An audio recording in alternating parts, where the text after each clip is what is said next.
Olá, sejam mais uma vez bem-vindos à nossa aula de matemática. Nossa penúltima aula, não é, pessoal? Como eu tenho falado para vocês aqui nessas últimas semanas, o nosso tempo está terminando e nossa avaliação está chegando. Então é muito importante que nós possamos rever alguns tópicos que nós vimos aqui nas aulas, não só de matemática, mas nas demais disciplinas também, para ter um pouco mais de segurança, fazer uma prova mais tranquila, uma prova assim mais confiante, com maior segurança, certo? Prova de matemática, como eu tenho falado para você sempre, muito gráfico, muita tabela, então muita atenção.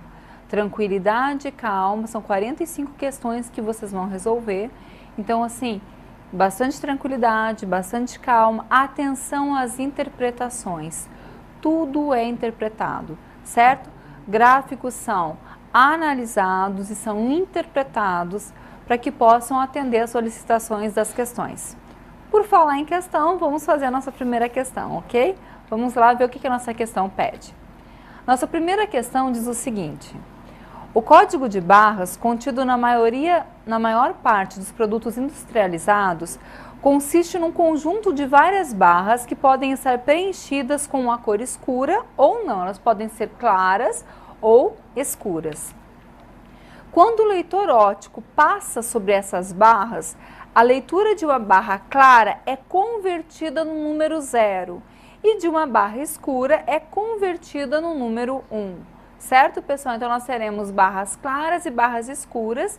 A barra clara é convertida no algarismo 0, a barra escura é convertida no algarismo 1. Então, por exemplo, se eu tiver 3 barras, 2 escuras e uma clara, eu terei o número 110, certo? 1, 1 e 0. Vejamos aqui, por exemplo, uma imagem. Observe abaixo um exemplo simplificado de um código em um sistema de códigos de 20 barras, com 20 barras. Vejam só ali então. Nós temos aqui, nesse sistema aqui, uma quantidade de barras claras e barras escuras. Alguns perguntam, mas não tem que ser a mesma quantidade? Não, não tem que ser a mesma quantidade. Justamente porque eu preciso diversificar. Quanto maior é que eu tenho uma gama imensa de possibilidades de números diferentes representados justamente por esse código, certo? A forma de leitura é simples. Cada barra escura representará o algarismo 1, cada barra clara ou branca representará o algarismo 0, certo? É convertido em 0 ou 1, portanto. Se o leitor óptico for passado da esquerda para a direita, irá ler aquele número que nós temos ali. Já vou fazer com vocês. Começa com 0, 1, ou seja, uma barra clara, uma escura, uma clara, uma escura, escura, clara e assim por diante. Se o leitor óptico for passado da direita para a esquerda, irá ler primeira barra escura, depois 3 barras claras, 2 barras escuras, uma barra clara e assim sucessivamente. Há uma diferença, portanto, pessoal, quando eu passo o leitor da esquerda para a direita e da direita para a esquerda, certo? São convertidos em números diferentes, então tem que estar atenta em como vai ser feita a leitura, ok? Bom, no sistema de códigos de barras, para se organizar o processo de leitura óptica de cada código, deve-se levar em consideração que alguns códigos podem ter leitura da esquerda para a direita igual à da direita para a esquerda. Por exemplo, naquele código ali, ó, veja só, como código, eu tenho uma sucessão aqui de 8 algarismos zeros, 4 algarismos 1 e 8 algarismos 0 de novo. Então, o que eu tenho? Eu tenho ali 8 barras brancas seguidas, 4 barras escuras, não é, pretas, seguidas, e mais 8 barras claras seguidas. Isso significa dizer que, se eu ler esse código de barra da direita para a esquerda ou da esquerda para a direita, eu estarei lendo o mesmo número, certo? O meu leitor vai identificar exatamente o mesmo número. Isso não vai acontecer apenas com este exemplo que nós temos aqui. Existem outros exemplos que também formarão a mesma quantidade quando lidos da esquerda para a direita ou da direita para a esquerda, ok? É uma outra atenção que nós temos que ter nesses casos aqui. Em um sistema de códigos que utilize apenas 5 barras, a quantidade de códigos com leitura da direita para a esquerda igual à da esquerda para a direita, desconsiderando-se todas as barras claras e todas as escuras, é. Então, veja o seguinte, o problema me propõe que eu tenha um código com 5 barras e que eu calcule a quantidade de formas que podem ser lidas de maneiras iguais, tanto da esquerda para a direita, quanto da direita para a esquerda. Então, vamos aqui no nosso quadro, vamos começar a entender a nossa situação, ok? Imaginemos, portanto, eu vou fazer aqui assim, não é? Com certeza, o lado do slide estava mais correto, estava mais bonito, vou até ajustar aqui. Imaginemos esse aqui como o nosso código de barras, certo? Um código formado por 5 barras, eu vou nomeá-las, ó, A, B, C, D e E. Ele quer saber quantas possibilidades eu tenho de ler, não é, de fazer a leitura igual da direita para a esquerda e da esquerda para a direita. Então vejamos a seguinte situação. Eu vou chamar esses dois aqui, ó, a barra A e a barra E de as barras da ponta, certo? A barra B e barra D as barras do meio e C a barra do centro, ok? Só para poder identificar. Observem que aqui para A e para E eu tenho, pessoal, 2 possibilidades. Vocês concordam comigo? Podem ser possibilidades, podem ser ou os 2 claros ou os 2 escuros, não é? Ou as 2 brancas ou as 2 escuras. Bom, para a barra B e para a barra C, eu também tenho 2 possibilidades, porque elas também podem ser ou as 2 claras ou as 2 escuras. Perdão, aqui onde eu coloquei C, vou colocar D, são as 2 da ponta, ó, B e D. De qualquer forma, a barra C também tem 2 possibilidades, certo? Pode ser ou branca ou escura. Certo aí, entendido? As 2 da ponta podem ser brancas ou pretas, as 2 do meio brancas ou pretas e a do centro branca ou preta. Bom, ocorre aqui que eu tenho o que, pessoal? Eu tenho 2 vezes 2 vezes 2, eu tenho 8 possibilidades diferentes, aliás, 8 possibilidades de realizar a mesma leitura deste código, da direita para a esquerda ou da esquerda para a direita. Mas, no finalzinho do problema, ele falou assim, ó, desconsiderando-se todas as escuras e todas as claras. Então, vamos abrir isso aqui, vamos visualizar melhor. Imaginem o seguinte, eu posso fazer, vou fazer deste lado aqui, posso fazer assim, eu posso ter as 2 barras da ponta claras, certo? As 2 do meio claras e a do centro também clara. Eu posso ter as 2 das pontas claras, as 2 do meio claras e a do centro escura. Eu posso ter as 2 da ponta claras, as 2 do meio escura e a do centro clara. Posso ter também as 2 das pontas claras, as 2 do meio escuras e a do meio escura também. Bom, da mesma forma que eu faço esse conjunto aqui, eu posso imaginar que eu tenha as 2 das pontas, ó, escuras, as 2 do centro claras e a do meio clara. As 2 das pontas escuras, as 2 do centro claras e a do meio escura. As 2 das pontas escuras, as 2 do centro escuras e a bem do meio aqui, escura também.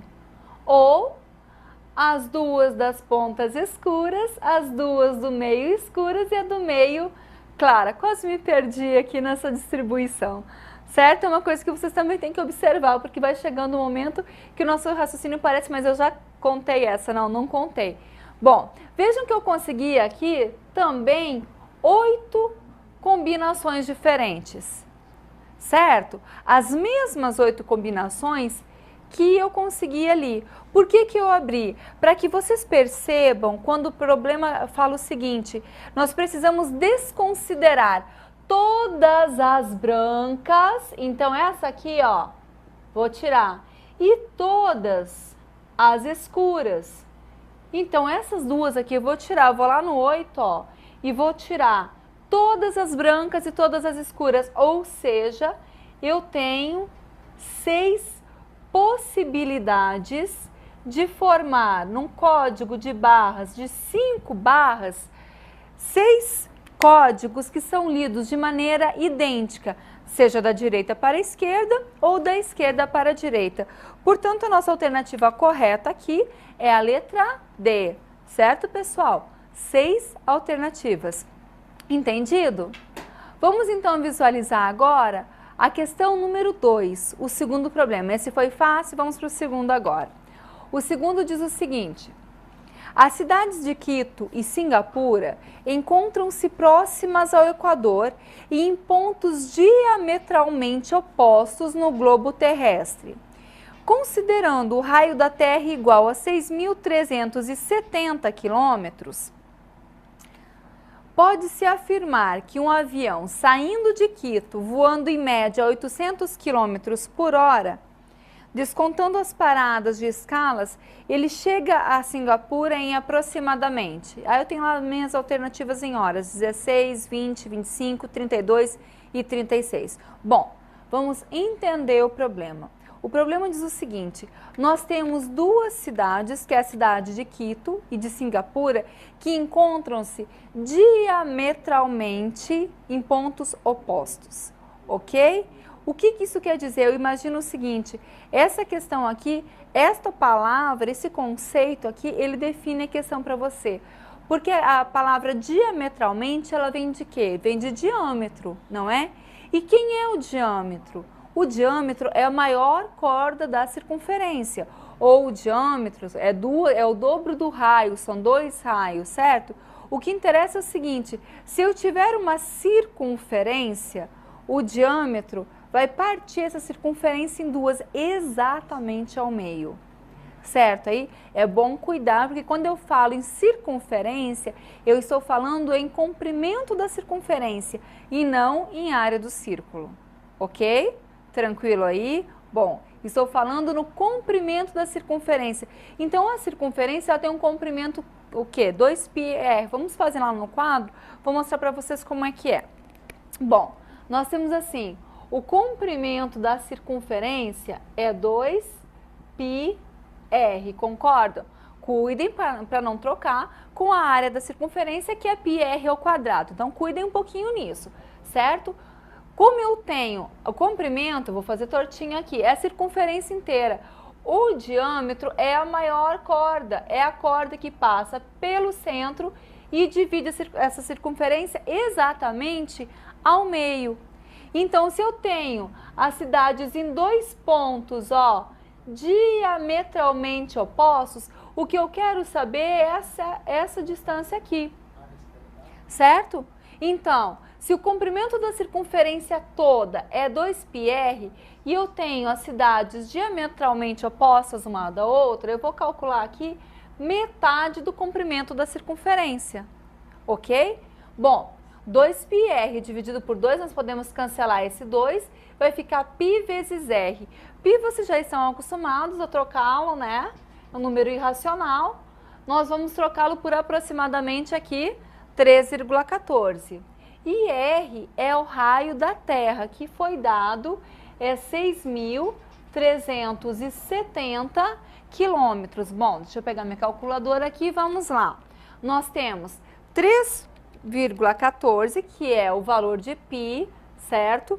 Multiplicado pelo raio da Terra, que é 6.370.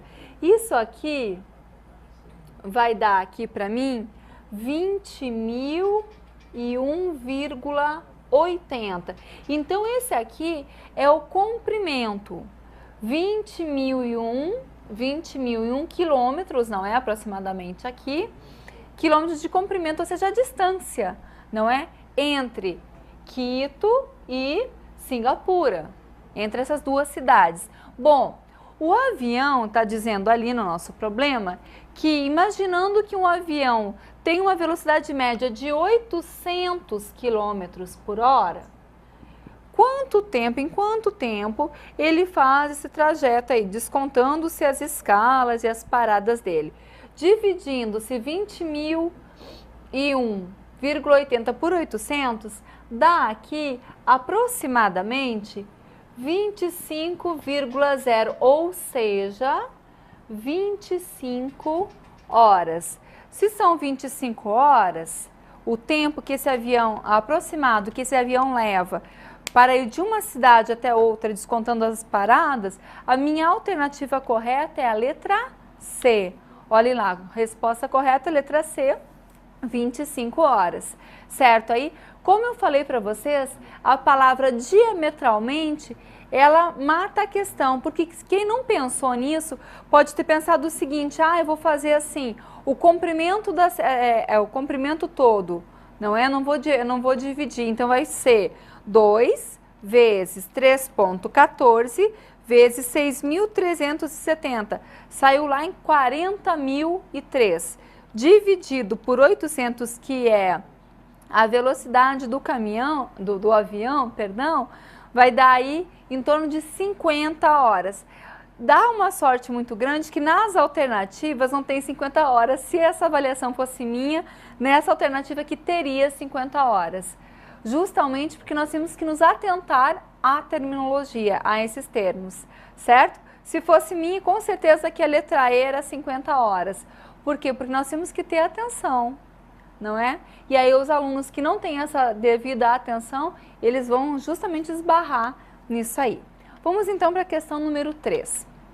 A questão número 3 diz o seguinte: a eficiência de anúncios, um painel eletrônico localizado em uma certa avenida movimentada, foi avaliada por uma empresa de marketing, de consultoria, que faz essa avaliação. Os resultados mostraram que, em média, passam por dia 30.000 motoristas em frente a este painel eletrônico. 40% dos motoristas que passam observam o painel. E um mesmo motorista passa 3 vezes pelo local. Segundo os dados anteriores, se um anúncio de um produto ficar exposto durante 7 dias nesse painel, é esperado que o número mínimo de motoristas diferentes que terão observado o painel seja de 15.000, de 28.000, 42.000, 71.000 ou 84.000. Então vamos compreender o problema. Uma empresa de anúncios, uma empresa de marketing, até para poder conquistar os seus clientes, eles vão fazer uma análise de quantos motoristas passam em média por dia num determinado ponto aonde eles vão colocar esse painel.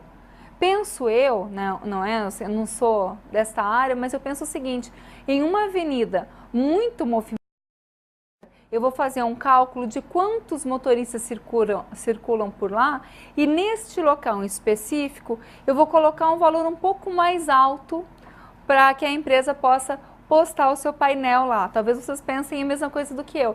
Em uma avenida assim já menos movimentada, onde o fluxo de pessoas não é tão grande, nós podemos ter aí um aluguel mais barato desses painéis, certo? Ocorre que aqui nós temos um produto que fica em média 7 dias, fica uma semana, numa avenida muito movimentada, porque é uma avenida onde passam por dia 30.000 carros, certo? E eu quero saber mais ou menos aproximadamente quantas pessoas visualizam este painel. Tem algumas considerações aqui, por exemplo, que dizem o seguinte, que 40% dos motoristas observam. Quer dizer, nem todo motorista que passa lá observa, mas 40% dos que passam observam. Eu tenho 30.000 motoristas passando, um painel exposto durante uma semana, não é? Os motoristas passam 3 vezes ao dia lá e apenas 40% destes observam. Então vamos jogar isso aqui para nós entendermos aqui o que eu estou falando. Imaginem o seguinte: nós temos 30.000 pessoas 30 mil motoristas, 30 mil pessoas, certo? Essas 30 mil pessoas que passam por essa via, em 7 dias, vão somar uma quantidade de 210 mil pessoas. Ocorre que essas 210 mil pessoas não são 210 mil pessoas diferentes, porque o problema nos traz que o mesmo motorista passa 3 vezes por este local. Então, eu vou dividir isso aqui por 3, ó. Aproximadamente 70 mil pessoas diferentes passam neste local, certo? 30 mil pessoas vezes 7 dias equivalem a 210 mil pessoas, mas elas não são pessoas diferentes, porque um mesmo motorista passa 3 vezes neste local. Então, eu tenho aí aproximadamente 70 mil pessoas diferentes. Bom, todas observam o painel? Não, nem todas observam o painel. Está dito na pesquisa que 40% das pessoas observam. Então, eu vou calcular quanto é 40% de 70 mil. Posso calcular aqui utilizando a minha famosa regra de 3, não é? Onde eu tenho que 70 mil está para 100%, assim como 40% está para X. Certo aí, pessoal? Como nós vimos já nas últimas aulas, são grandezas diretamente proporcionais. Aumentando-se o valor da primeira, a outra aumenta, tem o seu valor aumentado na mesma proporção. A segunda aumenta na mesma proporção da primeira. Ou seja, se eu estou aqui, no caso, estou decaindo, né? Eu tinha 100%, 40%, o valor que eu vou ter aqui é menor do que 70 mil.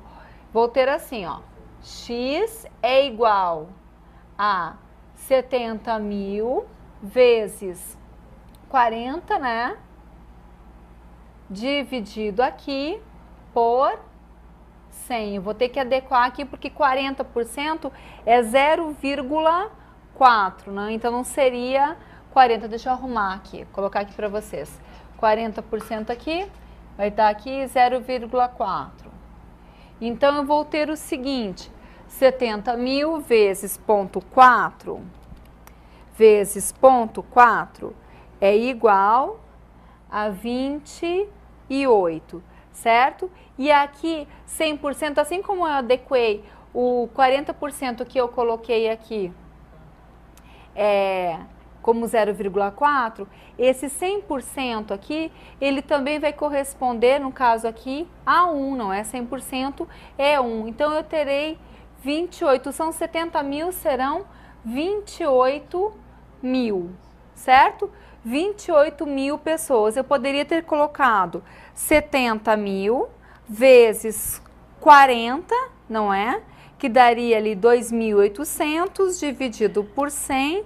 E aí eu vou pensar que são 28, são 70 mil, serão 28 mil, certo? Aqui nós temos que adequar as nossas porcentagens. Por isso, pessoal, olha só, nas minhas alternativas aqui, nas nossas alternativas, nós temos alternativa A, 15 mil, alternativa B, 28 mil, então já consegui ali o resultado, ó.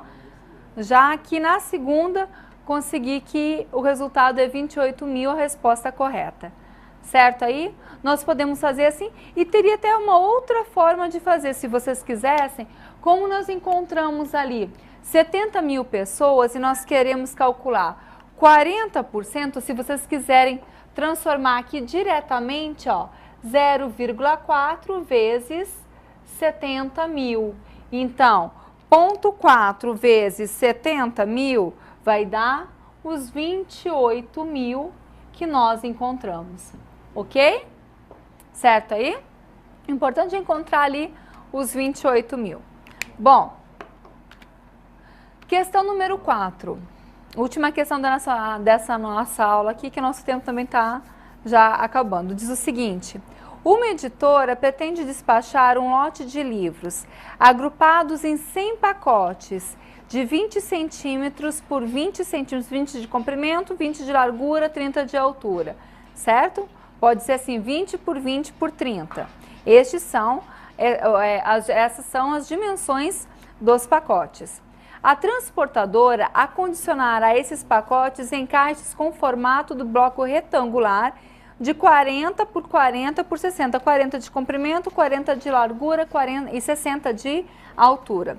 A quantidade mínima necessária de caixas para este envio essa aqui é uma questão de volume, não é? De quantas vezes, quantos pacotes vão ser acomodados dentro da mesma caixa.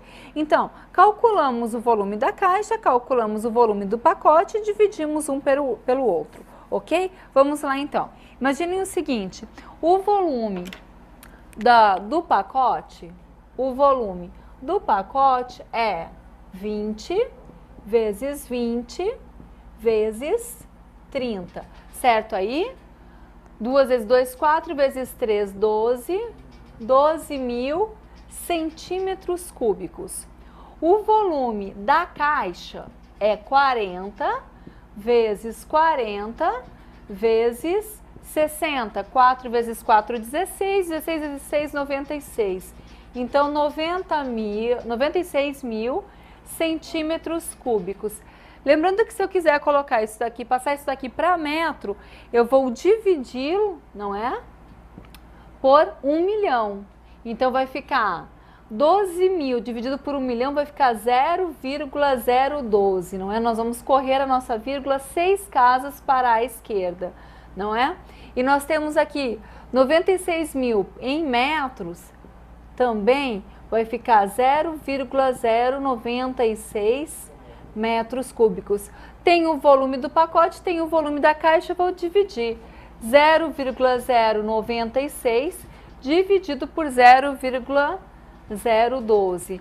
Então, aqui, ponto 0,96 dividido por ponto 0,12, 8. Ou seja, 8 pacotes em cada caixa. 8 pacotes por caixa. Bom, se eu tenho 100 pacotes e eu tenho 8 pacotes por caixa, eu vou dividir. Pego 100 pacotes, sei que em cada caixa cabem 8 pacotes, 100 dividido por 8, tá lá, ó, 12,5. Então, eu preciso de 12,5 caixas. Ocorre o seguinte, de 12 caixas e meia, não dá para cortar uma caixa na metade, não é? Então, no mínimo, eu vou precisar, aqui ó, no mínimo, eu preciso, para transportar todas, de 13 caixas, certo? No mínimo 13 caixas. Se eu analisar aí as minhas questões, eu vou ver que a alternativa correta é a letra C. 13 caixas. Nós poderíamos fazer essa mesma questão apenas observando que foram dobradas as dimensões do pacote para a caixa, então nós teremos 2 vezes 2 vezes 2, teremos 8 também, não é? 8 caixas, 8 pacotes em cada caixa. Bom, pessoal, eu vou ficando por aqui, a minha aula já terminou, nosso tempo esgotou. Eu peço a vocês que vocês acessem o nosso site www.acertesponteiros.com.br, certo? Muito obrigada pela audiência de vocês e nós nos vemos na nossa próxima aula. Até lá!